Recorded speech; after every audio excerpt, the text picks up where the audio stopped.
Okay, so this is our last chapter, last recorded lecture that you'll have to listen to. It is on the final, though there won't be a quiz over it, so make sure you pay close attention and you follow along with your notes, hopefully, as you've been doing. So here we go, the recent past. This is going to get very recent. All right, so some themes that we're going to be looking at throughout this last lecture. Number one, technological change, of course, is going to be a big deal for this chapter, where this is something that we're living with, continuing on in today. So is the flow of global goods and people, which is increasing as time goes on. The war on terror, a growing sense of inequality, a growing diversity within the United States, significantly a changing climate, and also political stalemate. So it's a known fact that the present becomes the past and the past becomes history. So you might not think the time period that you're living in now will become history, but it will. Specifically, think about why we're listening to this lecture in a recorded format because of coronavirus. One day that will be in a history textbook, and it won't be very far off. I mean, most of the stuff we're going to be talking about, all the stuff that we're talking about now is going to occur in my lifetime, and some of it, I remember it very, very well. So it's going to happen, even though it doesn't feel like it. One day you'll be talking about this, and people will be surprised that you lived through the coronavirus. It's the way it is. All right, so when we last left off, we were talking about the end of the Cold War. So during the Bush presidency, this would be the first Bush, H.W. Bush, who recently passed away, not George W. Bush. His presidency is going to witness both the fall of the Berlin Wall and the collapse of the Soviet Union, which are going to occur in 1989 and 1991, respectively.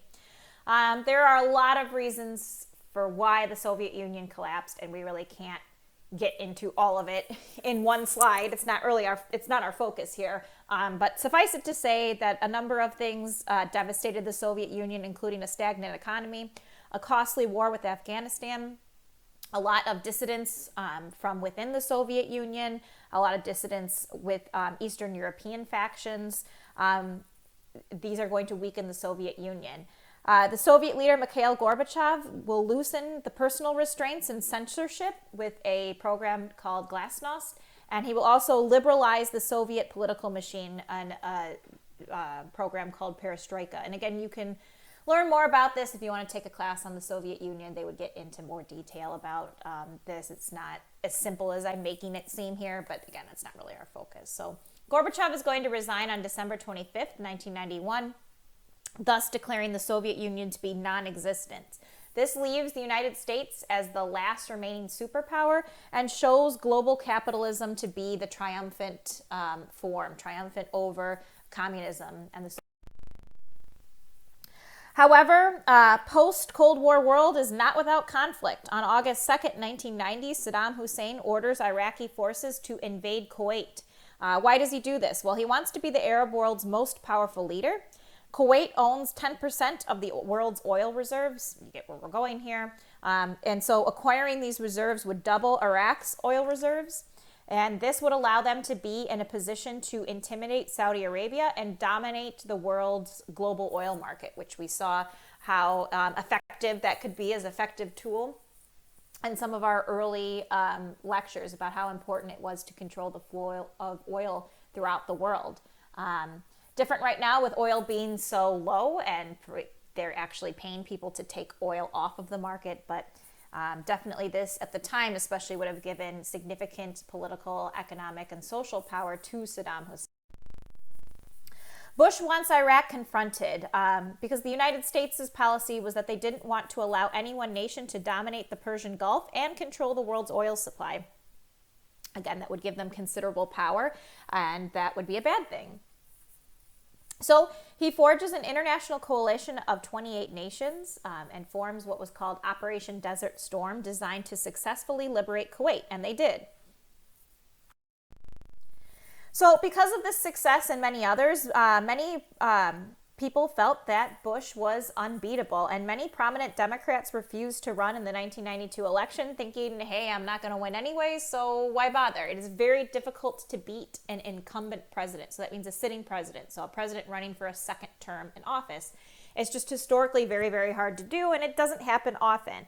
And so because of that, a lot of really prominent people who might normally run decide to wait it out until the next election year when a president is stepping down. And again, they have a better chance of winning. But that doesn't happen here. When we have a relatively unknown at the time Arkansas governor by the name of Bill Clinton who decides to run and who wins the party nomination. He had a lot going against him. There were whispers that he did some draft dodging in the Vietnam War, and also he's famous for it now, but there always were rumors that he was not faithful to his wife Hillary Clinton, that he was a bit of a womanizer. But what he did have going for him was charisma. He's the consummate politician. He described himself as a new Democrat. He was open to a lot of things that Republicans typically favor, such as free trade, tax cuts, and welfare reform.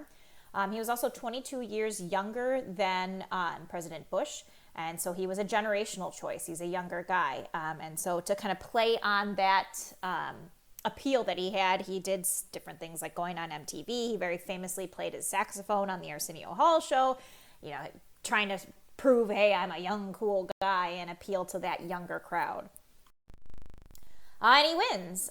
So though he wins and he is a Democrat, the Reagan Revolution still reigns. Again, a lot of his policies are policies that are typically favored by Republican candidates. One of the examples of that being NAFTA, which has now been renegotiated by President Trump. But NAFTA, or the North American Free Trade Agreement, allows for a free trade zone between Canada, the United States, and Mexico. So because of this free trade zone with Canada and Mexico allows many American factories to relocate to Mexico because they are able to pay them much lower wages in Mexico. But again, this is representative of Clinton's third way. It's a new Democratic embrace of traditionally conservative policies, free trade being a pretty conservative policy, and yet NAFTA is something that he negotiated, which again has now been renegotiated within really the NAFTA was also believed to encourage possible immigrants to stay home because of jobs. That was another one of the some people saw pluses of NAFTA. However, between 1990 and 2010, the amount of foreign-born people living in the United States goes from 7.9% to 12.9%. So obviously an increase. And also, notably, undocumented immigrants went from 3.5 million to 11.2 million.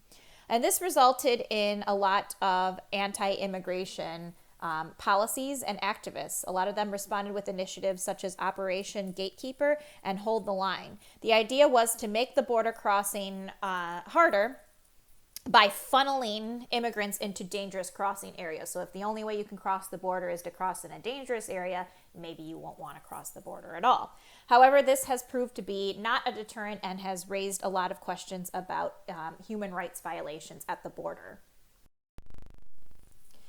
Clinton will run again and will win re-election. He defeats his Republican rival, Bob Dole, in 1996. Conservatives were won over by the Personal Responsibility and Work Reconciliation Act of 1996, which worked to decrease welfare benefits. So again, another typically Republican policy that he, a Democrat, adopted, and this appealed to a lot of Republicans. And so because of this, Republicans will look for other ways to undermine this Democratic candidate. And so one of those was to expose his affair with a White House aide by the name of Monica Lewinsky. This is exposed in the media. Clinton very famously goes on TV and denied having, as he called it, sexual relations with Monica Lewinsky, and he also swore to this before a grand jury. So he said it before a grand jury and to the public, which it was proven that he did in fact have sexual relations with Monica Lewinsky, so he lied. Because of that, the House alleges perjury and voted to impeach him, though he was not convicted by the Senate. One of now 3 presidents to be impeached but not removed. Most recently, this happened with President Trump. Okay, so he serves 2 terms in office. That brings us to the 2000 election, where you have the vice president to Clinton, Al Gore, running on the Democratic side. He wanted to distance himself from Clinton because of the whole scandal involving Monica Lewinsky towards the end of his presidency. He wanted to get a little space there. He branded himself as also a pragmatic, moderate liberal, again, kind of going that third way of the Democratic platform at the time. However, he really lacked Clinton's charisma. If you've ever heard him speak, if you've seen An Inconvenient Truth, his famous documentary about the environment, he has a very monotone way of speaking, and he just, again, doesn't appeal to a lot of people. He ran up against George W. Bush, H.W. Bush's son, who was the 2-time governor of Texas. And now typically governors tend to do very well in presidential elections because they have executive experience. Whereas other politicians, like a senator maybe, don't do as well because a senator isn't used to running a state. And a lot of people say, well, if this person can run a state, that's kind of a step below running the country. Again, they have executive experience, so typically they do pretty well. Bush's platform was that he was a moderate, compassionate conservative. He ran on faith-based politics. He was an outspoken and continues to be an outspoken evangelical, and he said that he would bring honor, dignity, and integrity back to the White House, again, as referencing the scandals involving Monica Lewinsky. In the 2000 election, it was another such election in which somebody wins the popular vote but doesn't win the presidency. So Gore won the popular vote by 500,000 votes, but electorally, it came down to the state of Florida. And it was very close. So because it was so close, the votes in Florida, because Florida would decide the election, Gore called for a manual recount of the votes in Florida. And this went all the way to the Supreme Court, whether or not they could do this recount in Florida. And the Supreme Court ruled 5-4, so it was a very close decision in the famous case, Bush v. Gore, that the recount had to end. And it was determined that Bush had won Florida by just 537 votes. So an extremely close election, but per the Supreme Court's decision, Bush had won the state of Florida. So he will be in office when the biggest attack on U.S. soil since Pearl Harbor happened, September 11th. On September 11th, 2001, 19 operatives of the Al-Qaeda terrorist organization hijacked 4 passenger planes on the East Coast. So American Airlines Flight 11 first crashes into the North Tower of the World Trade Center in New York City at 8:46 a.m. Then followed by United Airlines Flight 175 crashed into the South Tower at 9:03 a.m. So for those of us who remember 9/11, myself included, the first plane hit the first tower. It was all over the news, and many of us were watching when then the second plane flew into the second tower at 9:03 a.m. This was followed by American Airlines Flight 77, which crashed into the western facade of the Pentagon at 9:37 a.m. At 9:59, the South Tower collapsed. This was followed by United Airlines Flight 93, which crashed into a field outside Shanksville, Pennsylvania at 10:03 a.m. And this plane was brought down by passengers who by that point had heard about the other planes being hijacked, knew that their plane was being hijacked, and likely was flying towards Camp David, that retreat that the president often goes to. And so they rushed the cockpit and were able to take control of the plane and bring it down in a field instead of its likely target. At 10:28 a.m., the North Tower collapsed, and thus in 2 hours, 3,000 Americans were killed in this terror attack. This left Americans stunned. We all were. We couldn't believe it.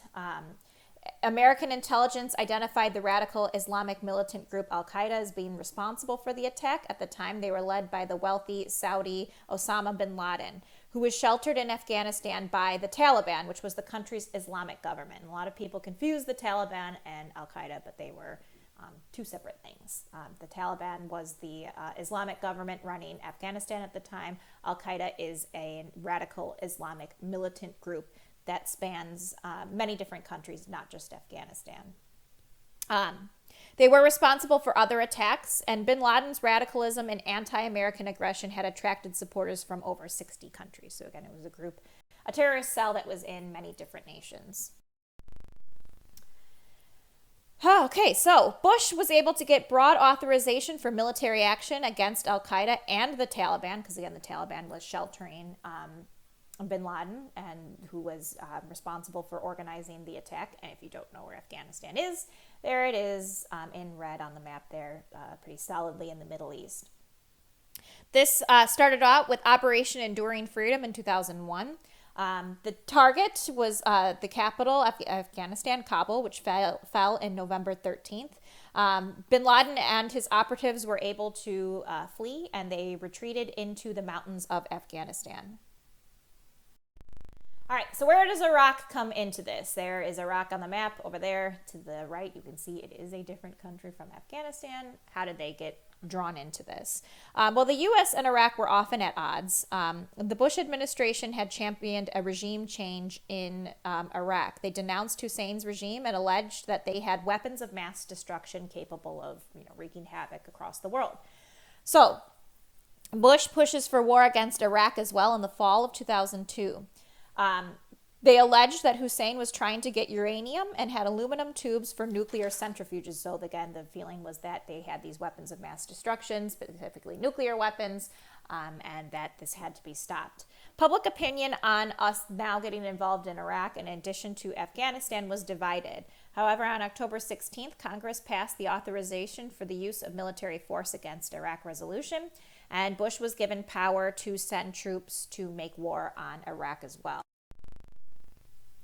Iraq belatedly began cooperating with UN weapons inspections in late 2002, but the Bush administration decided to push on with their military action in Iraq. The first bombs hit on March 20th, 2003, and Hussein's regime quickly fell. Baghdad, the capital, fell on April 19th, and on May 1st, 2003, Bush announced that combat operations in Iraq were over.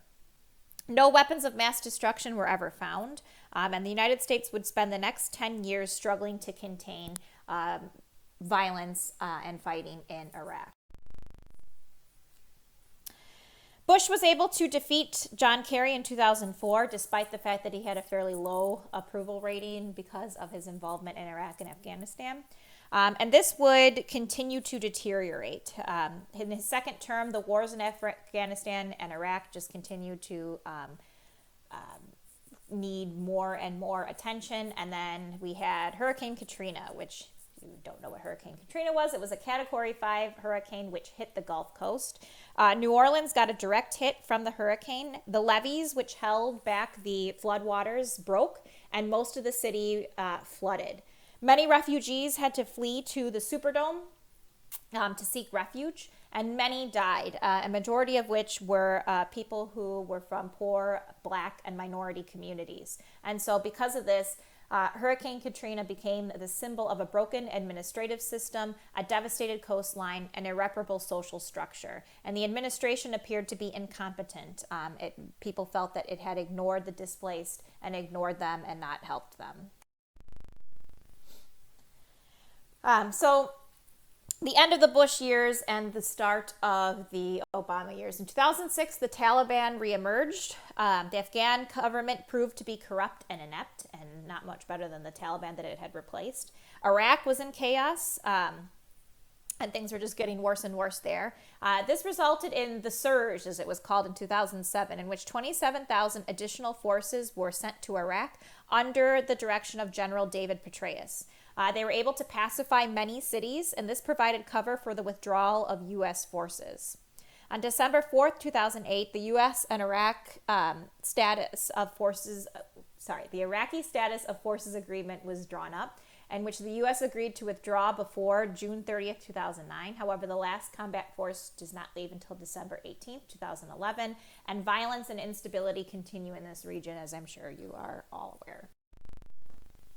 So that leads to this chapter question. Now, there won't be any discussion board for this week because I want you guys to focus on, finishing up your last assignments and quizzes and then the final exam. But just kind of ponder this on your own. In what ways do the wars in Iraq and Afghanistan compare to Vietnam, and in what ways do they differ? All right, now on to the Great Recession. This is something that until recently seemed like, the long past because we had a strong economy, but things are now descending again due to coronavirus. So what were the roots of the Great Recession? Well, throughout the 1990s and into the new millennium, home prices started to rise. And because of this, mortgage companies started to write increasingly risky loans, meaning they are loaning out money to people who probably can't afford it. They're risky loans because the people that they're giving money to, either the loan is too big for them to be able to afford on their income, or, they have a low credit rating, but whatever the reason, the loan is risky. This is due to decades of financial deregulations that allowed risky business practices.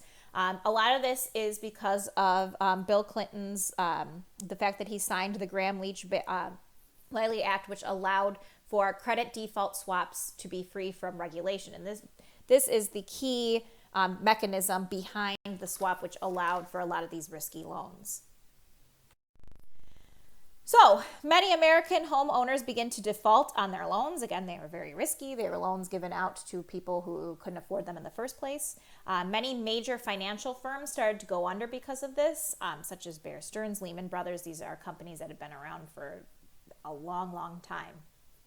The federal government gave giveaways to prevent the crisis from spreading, and this provoked a lot of anger amongst a lot of people who felt that the government was bailing out organizations and companies that did not deserve it.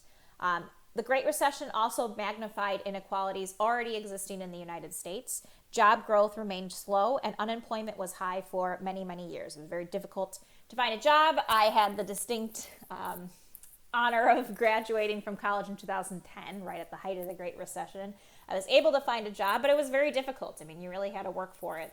Jobs were not plentiful. So yeah, not a good time to be trying to get started in your career. This leads to the election of Barack Obama, who I'm sure you all know. The Democrats were searching for an anti-war candidate, and their choice eventually fell on Senator Barack Obama from here in Illinois, former law professor and community activist in Chicago, who very famously became the first African-American president. Again, it's strange to think that this is part of history, but it is now. Obama's first term was marked by domestic affairs. Domestic affairs, again, refer to things happening within our country. He continued the bank bailout started by Bush, passed a limited economic stimulus plan, and his main piece of legislative achievement at the time was the National Health Care Law, the Patient Protection and Affordable Care Act, which everybody just calls Obamacare. This required all Americans to buy insurance or pay a penalty. If you can't afford it, you are given subsidies to allow you to better afford it, with the goal of bringing down the amount of uninsured Americans down. But we all know that this didn't necessarily happen. The number of uninsured in America continues to remain high. And so a lot of people are now pushing for a Medicare for all option. However, there were many foreign affairs issues that marked the Obama presidency. The 2009 counterinsurgency in Iraq and Afghanistan. Also in May of 2011, the Navy SEALs were able to capture and kill Osama bin Laden, as this picture over here on the right indicates. The president, the vice president, then Secretary of State Hillary Clinton watching this unfold and waiting to hear news of what would happen. As a result of this, the Taliban was weakened but still influential, and Al-Qaeda just shipped their bases to other countries, and they remain to this day. Obama was able to defeat Mitt Romney in the 2012 election. However, his inability to control Congress and the ascendancy of the Tea Party, which is a very right-wing branch of the Republican Party, meant that very little meaningful legislation could pass. And this is typically what happens. You see, historically, in a president's second term, you typically see the opposing political party taking control of Congress, meaning that not a whole lot can really get passed. It just seems to happen. Usually people get really excited for a new president, and then there's a sense of disillusionment. And that's not just Obama, that's all presidents that are able to get a second term. It just happens. The economy continued its half-hearted recovery very slowly. Climate change then became a major topic, but many did and still do refuse to sacrifice immediate economic growth for long-term environmental security. And so there hasn't really been anything meaningful aside from the Paris Climate Accords, which the United States has since pulled out of, that happened. Which leads us to the 2016 election. I'm sure you guys all remember this because it didn't happen that long ago. Many voters were fed up with the current political climate. And so support for real estate developer and celebrity billionaire Donald Trump allowed him to be triumphant over Hillary Clinton. Trump very famously continues to decry political correctness, promising to make America great again. His new campaign slogan is to keep America great. And his vow to build a wall on the U.S.-Mexico border. Both candidates were viewed largely unfavorably by voters. The number of people voting third party went up, fairly considerably. Not enough to really make a dent, but it went up a little bit. But Clinton failed to secure many key Midwestern states that typically vote Democratic, allowing Trump to win the electoral vote. Because of this, political divisions have deepened, and they continue to cause a deep divide in America. And this is a nation already split by income, culture, race, geography, and ideology. So this is something that is going to continue to be an issue as we go into our next round of elections. So looking at New Horizons, there's been much public commentary on millennials, of which I am part of this very derided generation, and most of you probably are not. These are people who have come of age during the new millennium, so the generation ahead of you guys. Millennials tend to be more diverse, more liberal, less religious, coming of age in an era of economic insecurity, linked by social media, for better or for worse, burdened by student loan debt, something that continues to be an issue now for your generation as well. We trend to be distrustful and in no rush to marry, but largely, surprisingly optimistic about the future. So looking into the future, millennial attitudes towards homosexuality represent a dramatic change as well. In 2015, the Supreme Court ruled 5-4 that same-sex marriage was a constitutional right, and different polling of the American populace proved that 2/3 of Americans agreed with this decision. Millennials also continue to embrace technology. The Apple iPhone first came out in 2007, if you can believe it. There it is on the right. You maybe don't recognize it because it doesn't really look a whole lot like current iPhones, but there it is. Also, this gives rise to social media. Viral videos, however, are able to bring attention to a lot of different ongoing issues within the United States, including notably police violence, such as the 2014 killing of Michael Brown. Also, the Me Too movement, which has brought awareness of sexual harassment against women to the forefront, and that is continuing on to this day. We saw this with the nomination of Brett Kavanaugh to the Supreme Court, and now allegations have come back to light about candidate Joe Biden. So this is something that is ongoing. Immigration issues also continue. The younger generation tends to be more comfortable with diversity. By 2012, 1/4 of all Americans were either immigrants or the sons and daughters of immigrants, half coming from Latin America. So there is a shrinking proportion of non-Hispanic whites, and this change is one of the most talked about demographic changes and trends in America today. So that is that. That brings us up to our current state of affairs. It's our last lecture. You are done listening to those. Make sure you take good notes and you refer to your study guide so you know exactly what from this lecture will be on the final exam. But thanks for hanging in there. You're almost done. This is the last push to the end. Stay strong.